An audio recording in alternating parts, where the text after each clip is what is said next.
दोस्तों, मैं हूं आपका टीचर मिस्टर यश। तो आज हम पढ़ेंगे हड़प्पा सभ्यता। हड़प्पा सभ्यता जो कि एक इंडस वैली सिविलाइजेशन है, जो कि हमने सिंधु नदी के घाटे के आसपास बसे हुए नगरों को हमने जाना है। तो आज ये चैप्टर मैं इसलिए करा रहा हूँ क्योंकि ये चैप्टर आपके पास बहुत इंपॉर्टेंट है, जो कि ये 2 क्लासेस के लिए अवेलेबल है। एक है 12th क्लास और दूसरी है ड्यू की फर्स्ट ईयर की क्लास में चैप्टर 5। 12th का चैप्टर फर्स्ट है और ड्यू में जो 12th क्लास है उसमें चैप्टर 5 आता है, जो जिन्होंने SOL से किया होगा उनके लिए। तो दोस्तों इसके बारे में मैं आपको ये बताऊंगा, पूरा एक्सप्लेन करूंगा और शॉर्ट में ज़्यादा लंबा चौड़ा ना खींचते हुए सिर्फ बातों से एक्सप्लेन ज़्यादा करूंगा। तो इस चैप्टर को आपको अच्छे से देखना है, ठीक है। तो देखिए हड़प्पा सभ्यता। हड़प्पा सभ्यता के बारे में जानने से पहले मैं ये समझाना चाहूँगा कि सभ्यता कैसे पनपी, कैसे फली फूली और कैसे इसके वो हुआ। पहले इस सभ्यता के बारे में समझेंगे। सभ्य मीन्स क्या होता है? सभ्य मतलब होता है एक मानव। मानव कैसे सभ्य? जो समझदार होता है, जो चल फिर पाता है, बोल पाता है, गा पाता है, हर चीज़ कर पाता है, जो घरों में रहता होगा, खेती बाड़ी कर पाता होगा, वो सभ्य होगा। मतलब एक सिविलाइज्ड हुआ। सिविलाइज मैन को ही इसलिए कहा जाता है कि आज हम इतने सिविलाइज्ड हैं। वो क्यों है? क्योंकि कोई ना कोई शुरुआत में कोई तो सभ्य बना होगा।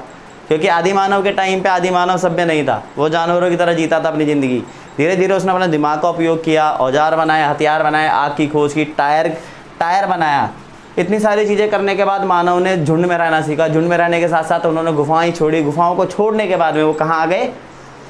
अपने घरों में आए। घरों में भी क्या, वो शुरुआत में नदी के किनारे बसे। जैसे कि नदी के किनारे बसने के बाद उन्होंने अपने थोड़े छोटे मोटे कच्चे पक्के मकान बनाए होंगे। उसके बाद में खेती बाड़ी करना सीखा होगा। धीरे धीरे अब वो सिविलाइज होने लगे। तो वही जानेंगे कि शुरुआत में मानव सबसे पहले सिविलाइज कहाँ हुआ। शुरुआत में मानव कहा जाता है कि सिविलाइज हुआ था वो लगभग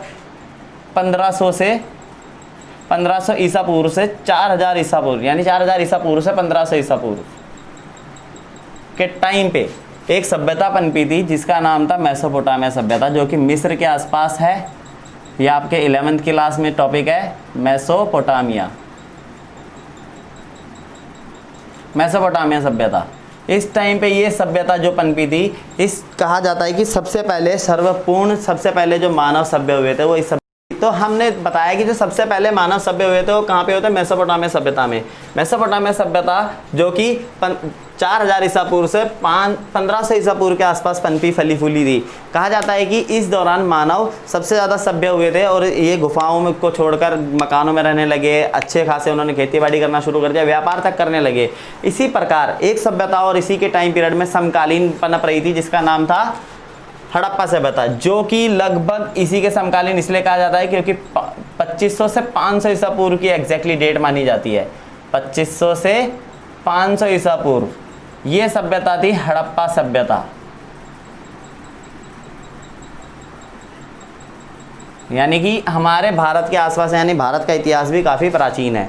मतलब कहा जा सकता है कि भारत की संस्कृति सबसे पहले फैली फूली थी, वो इस क्षेत्र में फैली फूली थी। और जो पहला शहर खोजा गया था जिसका नाम था हड़प्पा, जो लगभग 1920 से 21 के दौरान खोजा गया था सर जॉन मार्शल के अंतर्गत, और 2 भारतीय पुरातात्विद इनके साथ थे जिनका नाम था राखलदास बनर्जी और दयाराम साहनी।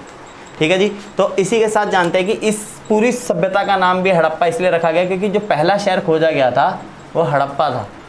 ठीक है। और ये सिंधु घाटी के आसपास बहुत सारे नगर मिले, बहुत सारे ऐसे शहर मिले जो आसपास बसे हुए थे और इन सब की संस्कृति कल्चर एक जैसा था, इसलिए इसको सिंधु घाटी की सभ्यता भी कहा गया है। ठीक है। साथ ही एक और ख़ास बात है, इसे कांस्य युग, इस टाइम पीरियड को कांस्य युग इसलिए कहा गया क्योंकि इस कालखंड में कांसे का उपयोग होना लगा था। यानी यहाँ पे कांसे के बर्तन मिले गए थे। कांसा मतलब ब्रॉन्ज होता है, पीतल जो कि गोल्ड जैसा कलर का होता है। और उस कांस्य युग में, कांस्य युग इसलिए कहा गया था क्योंकि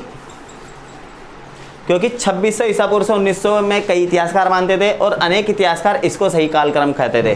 2500 ईसा पूर्व से 500 ईसा पूर्व, इसलिए मैंने लिख भी दिया, विभिन्न इतिहासकारों द्वारा माना गया है। तो आप भी ऐसा ही मान लीजिएगा कि ये दो कालक्रम नहीं है एग्जैक्टली। मैं भी इसी कालक्रम को ज़्यादा महत्व देता हूँ, 2500 से 500 ईसा पूर्व को। और CBSE NCERT की बुक में 2600 से 1900 ईसा पूर्व तक का कालक्रम भी लिखा है, तो इसको भी आप लिख सकते हैं। ये भी सही है, ये भी सही है। ठीक है जी। और कालक्रम को निर्धारण किया गया था इसलिए, और इस कालक्रम में कांस्य युग इसलिए कहा जाता है। मैं इसका सही एग्जैक्टली तुम्हें कारण बताता हूँ। कांसा जो बनता है ना, कांसा मतलब होता है ब्रॉन्ज। जो ब्रॉन्ज बनता है वो बनता है 2 चीज़ों को मिला के, तांबा तथा टीन, कॉपर प्लस टिन, इन दो चीज़ों से मिलके बनता है। मतलब हड़प्पा वासी लोहे का उपयोग नहीं करते थे क्योंकि उन्हें लोहे से ये लोग अपरिचित थे, और उसके साथ साथ कांसे का इस्तेमाल करते थे, जो भी तांबे को, मतलब ये रसायन प्रक्रिया, मतलब कि रासायनिक प्रक्रिया भी जानते थे, केमिकल को जोड़ना, मिलाना, मिक्स करना जानते थे। इसके कारण ये तांबा और टिन को मिलाकर एक नई धातु बना ली थी इन्होंने, कांसा, यानी कि ब्रॉन्ज, जैसे हम पीतल भी कहते हैं, इसलिए इस युग को ब्रॉन्ज एज भी कहा गया है। साथ ही दोस्तों अब ये जानेंगे कि इस सभ्यता की खोज कैसे हुई, इसलिए हड़प्पा सभ्यता की खोज को ध्यान में रखना है हमें। हड़प्पा सभ्यता की खोज के लिए सबसे पहली बात आती है कि एक बात बतानी है कि जैसे कि इसके बारे में तो पता चली गया है कि ये सभ्यता कैसी थी, कैसे बनी, कैसे लोग कैसे समझदार हुए, लेकिन सबसे पहले इस सभ्यता को पहचाना किसने, ढूंढा किसने, क्या हुआ होगा, इसके पीछे भी एक कहानी है। तो देखिए मैं आपको बताता हूँ कि कनिंघम का भ्रम, कनिंघम हमारे भारत में पहले क्या थे, भारतीय पुरातात्विक सर्वेक्षण के पहले डायरेक्टर थे, मतलब आर्कियोलॉजी डिपार्टमेंट के पहले डायरेक्टर थे। याद रखना ये जीके का भी क्वेश्चन बनता है, जो कि आपको सीबीएसई एसएससी लेवल के एग्जाम्स में भी इसका आंसर आप कर सकते हो कि इंडिया का जो फर्स्ट आर्कियोलॉजी डिपार्टमेंट के जो फर्स्ट डायरेक्टर जनरल कौन थे, तो कनिंघम आपको टिक कर सकते हो इजीली। तो ये आपके एक एक नंबर के क्वेश्चन 12th वालों को भी हेल्प करेगा साथ के साथ। और इसके बारे में मैं बताता हूँ। कनिंघम बहुत ही मतलब अच्छा था, इंटरेस्ट लेता था हर चीज़ को, संस्कृति को खोजने में। इसके कुछ पॉइंट मैंने आपके सामने लिखे हैं ताकि आपको इसको पहचानने में आसानी होगी। देखिए इनकी रुचि केवल 600 ईसा पूर्व से 400 ईसा पूर्व तक के कालक्रम की थी। मतलब जैसे हम सबको भी इंटरेस्ट होता है कि कितनी पुरानी चीज़ें खोजने का, तो इनका इंटरेस्ट ज़्यादातर 600 से 400 ईसा पूर्व, लगभग इधर से लगा लो, यहाँ से लेके 400 ईसा पूर्व, 400 यहाँ तक, सिर्फ इस टाइम पीरियड में ज़्यादा इंटरेस्ट लेते थे ये खोजने में। अगर इससे ज़्यादा पुरानी चीज़ें होती थी तो इनको इंटरेस्ट नहीं आता था, इसलिए ज़्यादातर इनका भ्रम रह गया भारत में, क्योंकि ये कालक्रम काफ़ी पुराना था, 500 से इस तरफ का कालक्रम था, इसलिए ज़्यादातर ये हड़प्पा सभ्यता को खोजने में असमर्थ रह पाए थे। ठीक है, अब देखिए लिखित स्रोत के आधार पर ये इतिहास को जोड़ते थे, इनको ज़्यादातर लिखी हुई चीज़ें मिलती थी तब ये इतिहास को सही तरीके से जोड़ पाते थे। लिखित स्रोत क्या होते थे, दो तरीके के लिखित स्रोत होते हैं, एक होता है अभिलेख, दूसरा होता है साहित्य। अभिलेख क्या होते हैं, जैसे कि पत्थर पे, शिलालेख पे, या फिर राजा महाराजा ने अपनी जो उपलब्धियां हैं वो सब लिखी हुई होगी, कहीं पे छोड़ दी होगी, और उनको इन्होंने ढूंढ लिया होगा और उसके आधार पर ये इतिहास रचते थे। लेकिन साहित्य क्या होता है वो भी समझा देते हैं। जैसे राजा महाराजा या जो भी प्राचीन लोग जो होते थे वो क्या करते थे, किसी भी चीज़ को, हर चीज़ का एक डाटा लिखते थे, और डाटा लिखने को साहित्य कहा जाता है। ठीक है, डाटा, या फिर वो अपने बारे में कहानियाँ या गीत या नाटक कुछ भी लिखवाते थे, वो सारे साहित्य कहलाता है। इन साहित्य और अभिलेखों के आधार पे ही हड़प्पा सभ्यता, हड़प्पा सभ्यता कह रहा हूँ, इतिहास को क्या किया गया है, रचा गया है। तो इनका इंटरेस्ट ज़्यादातर किस में था, 600 ईसा पूर्व से 400 ईसा पूर्व में, ये ध्यान रखने वाली बात है। और देखो अधिकतर सांस्कृतिक महत्व की खोज किया करते थे, मतलब ये ज़्यादातर कल्चर को ढूंढा करते थे कि कौन से एरिया में कैसा कल्चर है। इसलिए जब वो भारत में आए थे जी हाँ, तो देखिए जी कनिंघम का जो इंटरेस्ट था वो लगभग 600 ईसा पूर्व से 400 ईस्वी तक का कालक्रम में था। 400 ईस्वी तक, जैसे कि मैं अभी बताता हूँ कि यहाँ से देखिए जी 500 ईसा पूर्व होता है इस तरफ, जो पहला वर्ष था उससे इस तरफ, और जो पहला वर्ष के बाद में जो आता है वो ईस्वी होता है। तो ये देखिए यहाँ पे 600 साल होगा, 600 ईसा पूर्व, यहाँ से लेके इतने कालक्रम में इन्होंने काफ़ी सारी खोजें की, काफ़ी सारे रिसर्च की, उसके आधार पे ये करते थे। लेकिन इससे पुरानी सभ्यता होने के कारण ये ज़्यादातर इस सभ्यता को ढूंढने में इंटरेस्ट नहीं ले पाए। इसलिए कई बार ये टॉपिक आता है कि कनिंघम का भ्रम क्या था, या कनिंघम को क्या भ्रम था कि वो हड़प्पा सभ्यता को खोज ही नहीं पाया। क्यों उसमें इंटरेस्ट, क्योंकि उसका इंटरेस्ट नहीं था, इसलिए एक तो कारण ये भी ले सकते हैं कि उसका इंटरेस्ट इतनी पुरानी सभ्यता को खोजने का नहीं था। दूसरी चीज़ आती है कि ये ज़्यादातर सांस्कृतिक महत्व की खोज करते थे, जो भी इनको मोहरे, बाँट, सिक्के कुछ भी मिले होंगे उनसे इन्हें कोई मतलब नहीं था।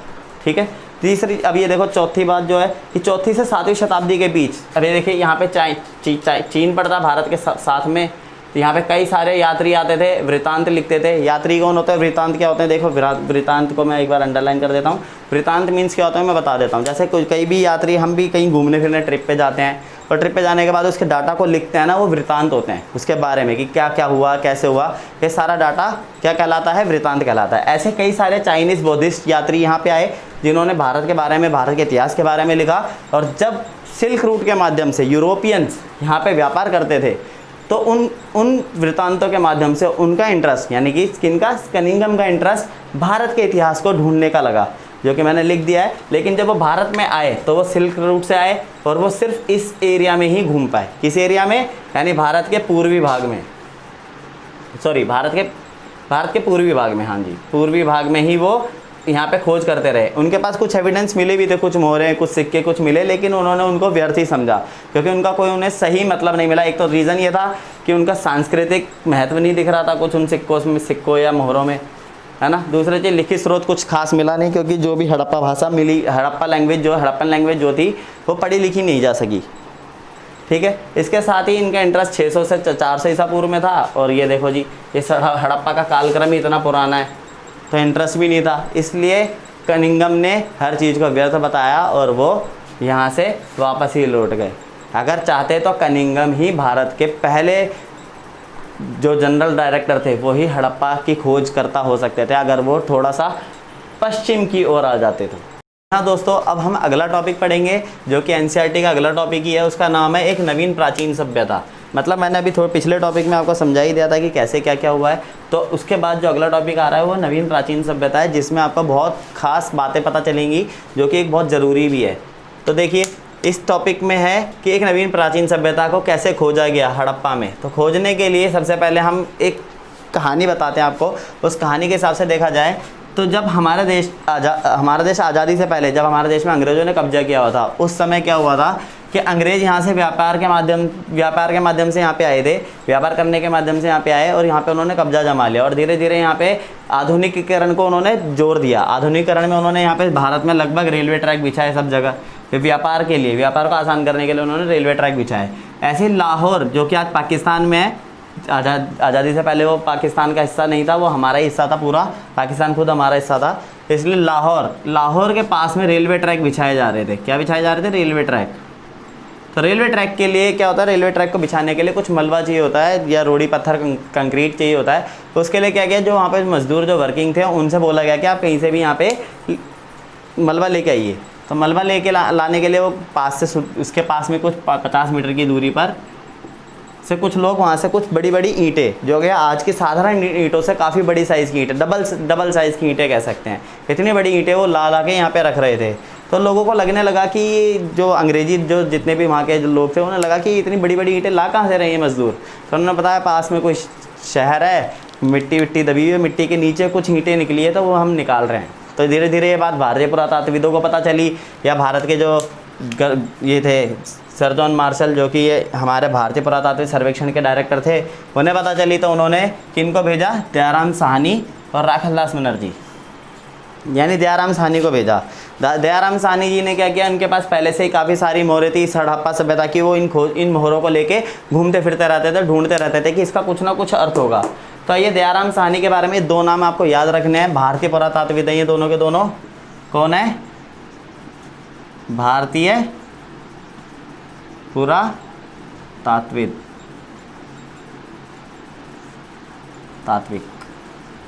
भारतीय पुरातात्विक हैं ये दोनों के दोनों। दयाराम साहनी जो कि 1920 के या 21 के आसपास इन्होंने इस क्षेत्र में आए, यहाँ पे आके इन्होंने इस क्षेत्र पे ढूंढा और इस क्षेत्र का नाम हड़प्पा था। और ये पहली बार खोजा गया था, इसलिए इस पूरे सभ्यता का नाम भी हड़प्पा रखा गया है, हड़प्पा सभ्यता। ये लगभग रावी नदी के किनारे 50 मीटर की दूरी पे है, लाहौर से काफ़ी दूर है, 100 या 150, 200 या 500 मीटर के आसपास दूरी पर है, और लेकिन रावी नदी के 50 मीटर की दूरी पर स्थित है। इस सभ्यता का नाम हड़प्पा सभ्यता रखा गया है। और देखिए दयाराम साहनी के पास कुछ मोहरें थी, जिसमें से एक मोहर प्रमुख थी, इसका नाम है एक श्रृंगी मृग की मोहर। इस पर कुछ ऐसे चित्रात्मक लेखन में लिखा गया था जिसका कोई आज तक बहुत कम अर्थ पता चल पाया है, यानी कि हड़प्पा सभ्यता की जो भाषा है उसका सही अर्थ आज तक हमें नहीं पता चल पाया है। कई सारे इतिहासकार आज भी इसमें रिसर्च में लगे हुए हैं कि इसकी भाषा का कुछ अनुमान सही से लगा सके, लेकिन अभी तक कुछ ही 400 से 450 शब्द ही हम पढ़ पाए हैं 4000 शब्दों में से। चित्रात्मक जो चिन्ह है उन चिन्हों में से सिर्फ 4 से 450 शब्द ही हम पढ़ या समझ पाए उनको। तो कोशिश ये रही है कि जब ये मोहर दयाराम साहनी को मिली तो वो इसकी खोज में चले गए। जब वो लाहौर पहुँचे, लाहौर में उन्होंने रिसर्च की तो इस मोहर का मतलब उन्हें समझ में आ गया कि ये एक सभ्यता है। धीरे धीरे आसपास के सारे क्षेत्रों में अनेक नगर ढूंढे गए, लोथल, कालीबंगन, चुनहुदड़ो, है ना, बालाकोट, ये हड़प्पा के प्रमुख नगर थे, जो कि मैप में आपको CBSE NCERT की बुक है, उसमें आपका पहले चैप्टर में मैप में काफ़ी प्रमुख शहर होंगे, उनके नाम आप याद रख लेना, क्योंकि मैथ में भी इसके क्वेश्चन आते ही हैं। तो देखिए एक प्रमुख नगर मिला जो सबसे बड़ा नगर था, जिसका नाम था मोहनजोदाड़ो। ठीक है जी। तो आइए अब ये जानते हैं कि धीरे धीरे क्या हुआ कि राखालदास बनर्जी भी मोहनजोदाड़ो में रिसर्च कर रहे थे, उन्हें भी कुछ अनेक सिमिलर मोहरें मिली, लगभग सिमिलर मोहरें मिली, जिनसे ये पता चला कि इन सभी नगरों में एक जैसी संस्कृति थी, एक जैसा था। इसलिए देखो इसी के आधार पर नगरों की संस्कृति को एक माना गया, जिसे सिंधु घाटी की सभ्यता कहा गया। मतलब ये इतने सारे नगर शहर कुछ भारत के हिस्से में जो आज भी है, राखीगढ़ी जैसे हैं, लोथल कालीबंगन है ना, ये सारे के सारे भारत के हिस्से में, धोलावीरा, ये काफ़ी सारे ऐसे जो आज बहुत प्रमुख स्थल है, उस ज़माने में प्रमुख स्थल थे। और उस दौरान इन क्षेत्रों में जो भी संस्कृति, जो भी कल्चर, जो भी मिला, उन सबको एक माना गया और जिसको एक नाम दिया गया, क्योंकि ये सारी कहाँ फली फूली थी? सिंधु नदी के किनारे। सिंधु नदी के किनारे फली फूलने के कारण इस पूरी सिविलाइजेशन को क्या नाम दिया गया? इंडस वैली सिविलाइजेशन, मतलब सिंधु घाटी की सभ्यता। ठीक है दोस्तों, अब देखिए 1924 तक, अब क्या हुआ, राखालदास बनर्जी और दयाराम साहनी 1920 से 21 तक यहाँ पे रिसर्च करते रहे, आगे चलता रहा, इस सभ्यता को खोजते रहे। लेकिन भारतीय पुरातात्विक सर्वेक्षण के जनरल डायरेक्टर कौन थे? Sir John Marshall. उस टाइम पे सर जॉन मार्शल का नाम जरूर याद रखना, 1 नंबर के क्वेश्चन में आ सकता है। सिंधु घाटी सभ्यता की खोज की घोषणा की, इन्होंने घोषणा कर दी थी 1924 में। यह सभ्यता मेसोपोटामिया के समकालीन ही मानी जाती है।